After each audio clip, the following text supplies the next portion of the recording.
Hi friends, welcome to our channel. Let's know it. இன்னைக்கு பாத்தீங்கன்னா Oreo use பண்ணி ஒரு ஓரியோ கேக் ரெசிபி தான் உங்களுக்கு பண்ணி காமிக்க போறேன். இதுக்கு தேவையான இன்கிரிடியன்ட்ஸ் பாத்தீங்கன்னா ஓரியோ பிஸ்கட் எடுத்து வச்சிருக்கேன். பால் வந்து ஒரு அரை கப் அளவுக்கு மெஷர் பண்ணி எடுத்து வச்சிருக்கேன். பேக்கிங் பவுடர் வந்து எடுத்து வச்சிருக்கேன்.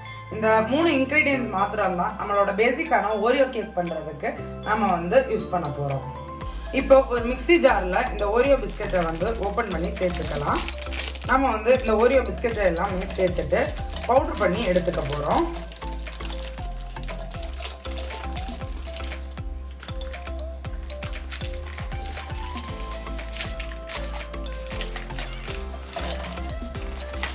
பிஸ்கெட்டை எல்லாமே சேர்த்தாச்சு. இப்போ பவுடர் பண்ணி எடுத்துக்கலாம். இப்போ மிக்ஸியை வந்து ஆன் பண்ணிக்கலாம். ஸ்லோவாக வந்து பார்த்தீங்கன்னா பல்ஸ் மோடில் ஃபஸ்ட்டு வந்து கிரைண்ட் பண்ணிக்கலாம்.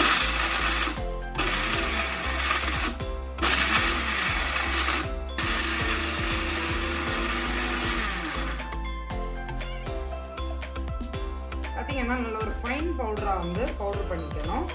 இன்னும் ஒரு வாட்டி கூட நம்ம வந்து பல்ஸ் பண்ணிக்கிட்டோம்னா கரெக்டாக இருக்கும். இதில் எந்த விதமான லம்ஸும் இல்லாத அளவுக்கு நல்ல ஃபைன் பவுடராக எடுத்துக்கலாம்.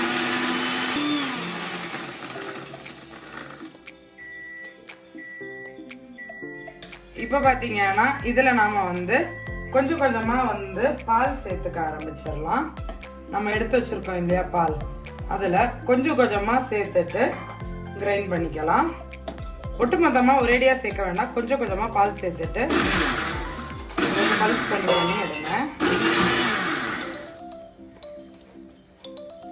நல்ல ஒரு கேக் பேட்டர் கன்சிஸ்டன்சிக்கு வரணும். ஒரு ஸ்பேச்சுலா எடுத்து சைடெல்லாம் எடுத்து விட்டுக்கலாம். இப்போ ஒரு ஸ்பேச்சுலா எடுத்துட்டு ஸ்க்ரேப் பண்ணி விட்டுக்கோங்க. விட்டு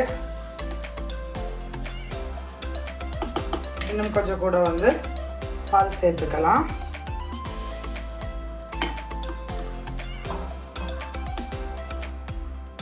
நல்ல ஒரு கேக் பேட்டர் கன்சிஸ்டன்சிக்கு இதை வந்து நம்ம வந்து கிரைண்ட் பண்ணி எடுத்துக்க போகிறோம்.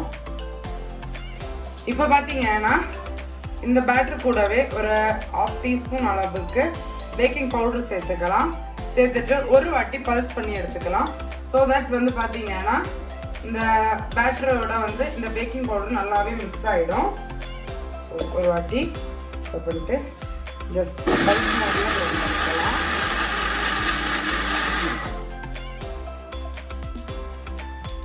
அவ்வளோதான். இப்போ பார்த்தீங்கன்னா நம்மளோட பேக்கிங் பவுடர் வந்து நல்லாவே இந்த பேட்டர் கூட வந்து மிக்ஸ் ஆகிடுச்சு. இப்போது இதை வந்து ஒரு பேக்கிங் ட்ரேக்கு வந்து ட்ரான்ஸ்ஃபர் பண்ணிடலாம். இப்போது ஒரு பேக்கிங் ட்ரே பார்த்தீங்கன்னா பார்ச்மெண்ட் பேப்பர் லைன் பண்ணி வச்சுருக்கேன். அதில் நம்மளோட கேக் பேட்டரை வந்து சேர்த்துக்கலாம்.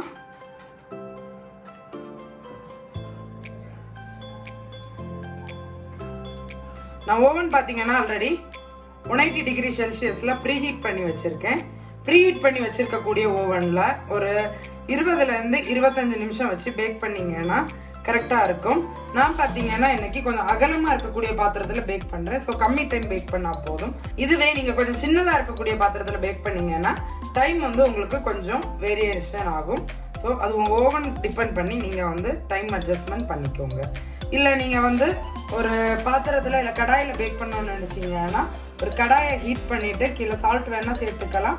சேர்த்துட்டு தூக்கி வைக்கிறதுக்கு ஒரு ஸ்டாண்ட் யூஸ் பண்ணிட்டு இதை வச்சு கூட பேக் பண்ணிக்கலாம். ஒரு வாட்டி இந்த மாதிரி டேப் பண்ணிக்கோங்க. ஸோ தட் அதில் இருக்கக்கூடிய ஏர் பபிள்ஸ் எல்லாமே ரிமூவ் ஆகிடும். இப்போது இதை ஓவனில் வச்சுருக்கோம். இப்போ பார்த்தீங்கன்னா ஓவனில் செட் பண்ணிவிட்டு ஒரு 25 நிமிஷத்துக்கு பேக் பண்ணுறதுக்கு வச்சுருக்கேன். கேக் ரெடி ஆனதுமே பார்க்கலாம். இப்போ பார்த்தீங்கன்னா நம்மளோட கேக் வந்து பேக் ஆகிடுச்சு. நான் வந்து பார்த்தீங்கன்னா ஒரு டூத் பிக் வச்சு இன்சர்ட் பண்ணி செக் பண்ணி பார்த்தேன். க்ளீனாக வந்துச்சு. அதுதான் நம்மளோட கேக் பர்ஃபெக்டாக பேக் ஆகிருக்குது. சரி பார்த்தீங்களா, டூத் பிக்கில் எதுவுமே ஒட்டாமல் வருது. இந்த மாதிரி தான் செக் பண்ணிக்கணும். இப்போ பார்த்தீங்கன்னா இந்த கேக் வந்து கம்ப்ளீட்டாக கூல் டவுன் ஆகிடட்டும், அப்படியே விட்டுடலாம். இப்போ பார்த்தீங்கன்னா நம்மளோட ஓரியோ கேக்குக்கு ஒரு ஐசிங் ரெடி பண்ண போகிறேன். அந்த ஐசிங் ரெடி பண்ணுறதுக்காக விப்பிங் க்ரீம் வந்து எடுத்து வச்சுருக்கேன். ஃப்ரெஷ் விப்பிங் க்ரீம் எடுத்து வச்சுருக்கேன். அண்ட் பார்த்தீங்கன்னா பவுலில் வந்து ஃப்ரீசரில் வச்சு எடுத்து வச்சுருக்கேன். இந்த க்ரீமும் பார்த்தீங்கன்னா ஃப்ரீசரில் வச்சு சில் பண்ணி எடுத்திருக்கேன். அண்ட் இந்த பிளெண்டரில் வரக்கூடிய இந்த ஸ்டாண்ட் இருக்கு இல்லையா, இதையும் வந்து ஃப்ரீசரில் வச்சு தான் எடுத்திருக்கேன். நம்ம விப்பிங் க்ரீம் பண்ணுறப்போ நல்லா சில்லாக இருக்கிற மாதிரி பார்த்துக்கணும். ஃபர்ஸ்ட் இந்த விப்பிங் க்ரீமை வந்து இந்த பவுலில் வந்து சேர்த்துக்கலாம். நான் இன்னைக்கு பார்த்தீங்கன்னா அமுலோட ஃப்ரெஷ் விப்பிங் க்ரீம் வந்து எடுத்திருக்கேன். நீங்கள் ஃப்ரெஷ் க்ரீமில் கூட ஐசிங் வந்து ரெடி பண்ணிக்கலாம், இல்லை விப்பிங் க்ரீம் பவுடர் யூஸ் பண்ணி கூட நீங்கள் க்ரீம் வந்து விப் பண்ணிக்கலாம். இதில் சேர்த்துட்டு பிளெண்ட் பண்ணிக்கலாம். இப்போது ஃபஸ்ட்டு பார்த்தீங்கன்னா ஸ்லோ ஸ்பீடில் வந்து பீட் பண்ணிக்கலாம்.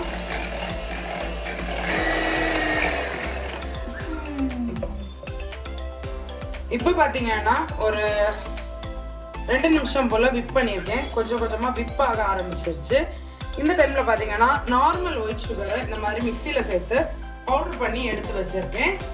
இந்த பவுடர் சுகரில் இருந்து ஒரு ஸ்பூனாட்டு சேர்த்துட்டு விப் பண்ணிக்கலாம். ஒரேடியாக சேர்த்துட வேண்டாம், கொஞ்சம் கொஞ்சமாக பவுடர் சேர்த்துட்டு நம்ம வந்து விப் பண்ணிக்கலாம்.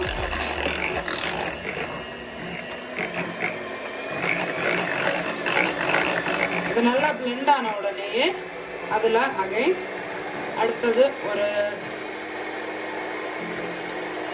ஒரு டேபிள் ஸ்பூன் அளவுக்கு சுகர் சேர்த்துக்கலாம்.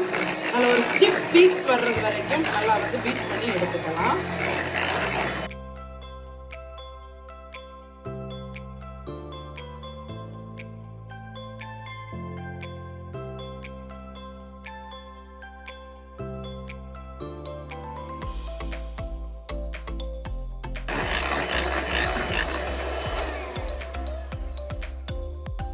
பார்த்தீங்களா, ஒரு சாஃப்ட் பீக்ஸ் வந்துருச்சு.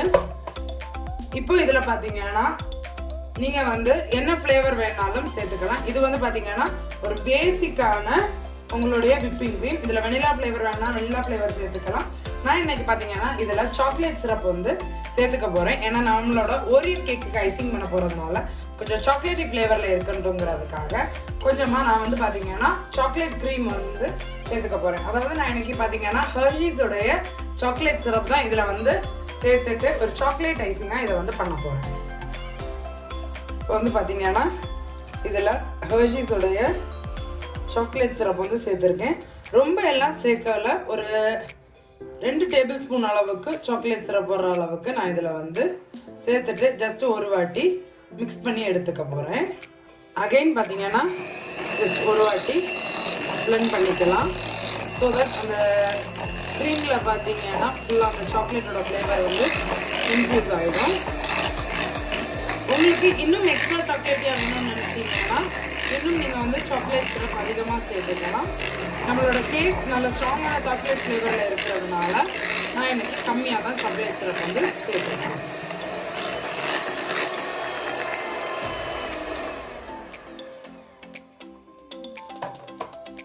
நம்மளோட விப்பிங் க்ரீம் பார்த்தீங்களா ரெடி ஆயிடுச்சு. விப்பிங் க்ரீம் பொறுத்த வரைக்கும் இந்த மாதிரி அப்சைட் டவுனை டேன் பண்ணால் கூட அது கீழே வந்து விழக்கூடாது. அதுதான் பர்ஃபெக்டான விப்பிங் க்ரீமுடைய சைன். இப்போ பர்ஃபெக்டாக விப் ஆகிருக்கு. இதை பார்த்தீங்கன்னா ஒரு 15 to 20 minutes நீங்கள் வந்து ஃப்ரிட்ஜில் வச்சு ரெஃப்ரிஜரேட் பண்ணிக்கோங்க. மேக்ஸிமம் ஃப்ரீசரில் வச்சு ரெஃப்ரிஜரேட் பண்ணிக்கோங்க. அப்போ தான் நம்ம ஐசிங் பண்ணுறப்போ பர்ஃபெக்டாக வரும். இப்போ பார்த்தீங்கன்னா நம்மளோட கேக் வந்து கம்ப்ளீட்டாக கூல் டவுன் ஆகிடுச்சு. நான் பார்த்தீங்கன்னா இந்த மாதிரி கொஞ்சம் தின்னாக வர்ற மாதிரி தான் பண்ணியிருக்கேன். ஏன்னா நான் இன்னைக்கு இதில் ஐசிங் பண்ண போகிறேன். ஸோ இதை வந்து ஃபஸ்ட்டு இப்படியே 2 வந்து ஸ்லைஸ் பண்ணிக்கிறேன். இனி பார்த்தீங்கன்னா இதுக்கு விப்பிங் க்ரீம் வந்து ஐசிங் ரெடி பண்ணி வச்சுருக்கோம் இல்லையா, ஸோ நம்ம வந்து ஐசிங் ரெடி பண்ணிடலாம். டர்ன் டேபிள் வந்து எடுத்துகிட்டு அதில் ஃபஸ்ட்டு ஒரு ஸ்லைஸ் ஆஃப் கேக்கை வந்து வச்சிடலாம். வச்சுட்டு இந்த ஸ்லைஸ் மேலே விப்பிங் க்ரீம் எடுத்து வச்சிடலாம். நம்ம ரெடி பண்ணி வச்சுருக்கோம் இல்லையா விப்பிங் க்ரீம், இந்த விப்பிங் க்ரீமை எடுத்து இது மேலே ஜஸ்ட் அந்த அப்ளை பண்ணிடலாம்.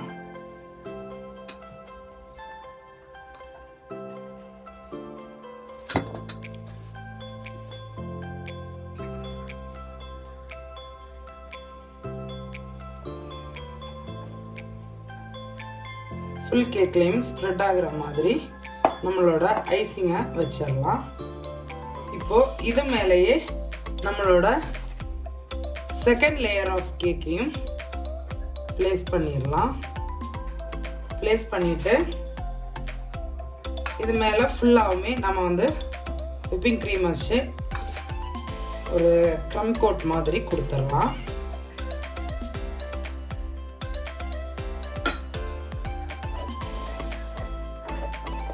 உங்ககிட்ட இந்த மாதிரி பிளான் டேபிள் இருந்துச்சுன்னா அதை வச்சு பண்ணிங்கன்னா ஈஸியாக இருக்கும். இல்லைன்னா நீங்கள் வந்து நார்மலான ஒரு பிளேட்டில் கூட நீங்கள் வந்து பண்ணிக்கலாம். ஸ்க்ரீமை சைடில் எட்ஜஸ் எல்லாத்துலேயுமே வந்து அப்ளை பண்ணிக்கலாம். இப்போ பார்த்தீங்கன்னா கேக் ஃபுல்லாகவுமே ஐசிங் வந்து பண்ணியாச்சு. ரொம்ப பர்ஃபெக்டாலாம் பண்ணணுங்கிறதில்ல. ஜஸ்ட் இப்போ இது மேலே இப்படியே கலர்ஃபுல்லான ஸ்ப்ரிங்கிள்ஸ் வந்து ஸ்ப்ரிங்கிள் பண்ணிக்கலாம். இந்த ஸ்ப்ரிங்கிள்ஸ் எல்லாம் பார்த்தீங்கன்னா எம்மிடமி ஆர்த்தியுடைய ஷாப்லேருந்து வாங்கியிருக்கேன். ஜஸ்ட் ஸ்ப்ரிங்கிள் பண்ணிக்கலாம். இது வந்து பார்த்தீங்கன்னா சுகர் ஸ்ப்ரிங்கிள்ஸ். அண்ட் பார்த்தீங்கன்னா நம்மக்கிட்ட இன்னும் க்ரீன் ஆப்பிள் ஸ்ப்ரிங்கிள்ஸ் இருக்குது. ஆல்சோ ரோஸ் ஸ்ப்ரிங்கிள்ஸும் இருக்குது. இல்லை உங்களுக்கு இதுக்கு மேலே சாக்லேட் கனாஷ் வேணும்னா சாக்லேட் கனாஷும் நீங்கள் வந்து ஆட் பண்ணிக்கலாம். ஜஸ்ட் ஸ்ப்ரிங்கிள் பண்ணிக்கலாம். இனி பார்த்தீங்கன்னா இந்த கேக்கை வந்து ஒரு 1/2 hour அப்படியே ரெஃப்ரிஜிரேட்டரில் வந்து வச்சு ரெஃப்ரிஜிரேட் பண்ணிக்கோங்க. ஸோ தட் அந்த க்ரீம் வந்து கம்ப்ளீட்டாக செட் ஆகிடும். அப்புறமா நாம் வந்து ஸ்லைஸ் பண்ணிவிட்டு சர்வ் பண்ணுவோம். பார்த்தீங்கன்னா கேக்கை ஸ்லைஸ் பண்ணி காமிக்கிறேன். சூப்பராகவே ரெடியாக இருக்குது. நீங்களும் மறக்காமல் இந்த ஓரியோ கேக்கை உங்களோட வீட்டில் ட்ரை பண்ணி பாருங்கள். ட்ரை பண்ணி பார்த்துட்டு எப்படி இருந்துங்கிற ஃபீட்பேக்கை கமெண்ட்ஸில் சொல்கிறதுக்கு மறந்துடாதீங்க. அது மட்டும் இல்லை, இந்த வீடியோவை உங்கள் ஃப்ரெண்ட்ஸுக்கு ஷேர் பண்ணுங்கள். அவங்களும் வீட்டிலே எப்படி ஒரு ஓரியோ கேக் பண்ணுறதுங்கிறத தெரிஞ்சுக்கட்டும். நம்மளோட சேனலுக்கு நீங்கள் இது வரைக்கும் சப்ஸ்கிரைப் பண்ணலைன்னா மறக்காமல் சப்ஸ்கிரைப் பண்ணிக்கோங்க. அப்போ தான் நான் ரெகுலராக போஸ்ட் பண்ணுற வீடியோஸோட அப்டேட் உங்களுக்கு வரும். நம்மளை நீங்கள் இது வரைக்கும் இன்ஸ்டாகிராமில் ஃபாலோ பண்ணலைன்னா நம்மளோட சேனலுடைய அஃபிஷியலான இன்ஸ்டாகிராம் பேஜ் வந்து டிஸ்கிரிப்ஷனில் கொடுத்துருக்கேன். letsknowitwithshenica தான். நீங்கள் அதுலேயும் நம்மளை ஃபாலோ பண்ணிக்கலாம். நம்ம சேனலோட ரெகுலர் அப்டேட்ஸ் எல்லாமே அதில் உங்களுக்கு அப்டேட் பண்ணிகிட்டு இருக்கேன். சீக்கிரமாகவே இன்னொரு இன்ட்ரெஸ்டிங்கான ஒரு ரெசிபி இல்லைனா ஒரு vlogல உங்களை மீட் பண்ணுறேன். Bye friends, thank you.